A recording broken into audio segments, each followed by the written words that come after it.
J'arrive plus à donner des chiffres. Pourquoi? Parce qu'ils augmentent d'heure en heure. Je parle des victimes, mais surtout, parce que dans un territoire dont 90% du bâti a été mis à terre par les bombardements, on ne sait pas combien de cadavres il y a encore sous les décombres. On ne sait pas. On ne sait pas quand ça va se calmer combien d'enfants seront morts. On est en train de découvrir aujourd'hui, selon les associations médicales, parce que bien sûr, tout le temps, ici, notamment en France, dans les médias, les journalistes se rattrapent pour se mettre à l'abri en disant selon le Hamas. C'est pas selon le Hamas. L'UNICEF, c'est pas le Hamas. La Croix-Rouge internationale, c'est pas le Hamas. Médecins sans frontières n'est pas le Hamas. Palmed n'est pas le Hamas. Et c'est eux qui sont en train de parler sur les pertes. C'est pas selon le Hamas. Bref, je ferme la parenthèse.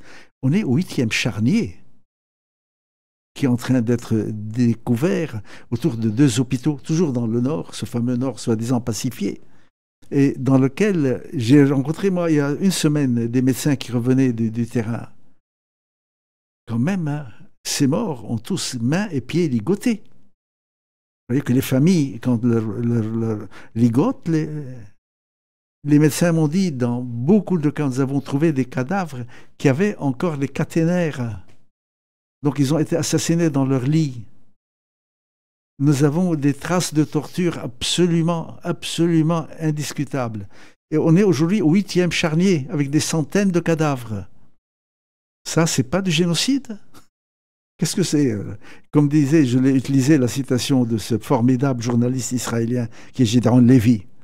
Et heureusement qu'il y a encore des gens comme ça qui dit, il dit voilà, on bombarde, on tue, etc., etc. Si ce n'est pas du génocide, qu'on me dise qu'est-ce que c'est, qu'on me dise quel est le nom que je peux employer, quel est le mot que je peux employer pour dire qu'est-ce que c'est. C'est pas un génocide. Bien sûr qu'il y a une pratique génocidaire en cours. Et ça va se terminer un peu forcément, et vous verrez, comme ça s'est terminé avec la guerre dans l'ex-Yougoslavie.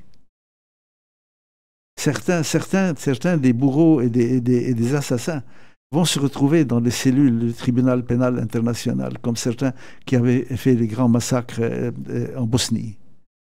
Vous allez voir, ça va se terminer comme ça.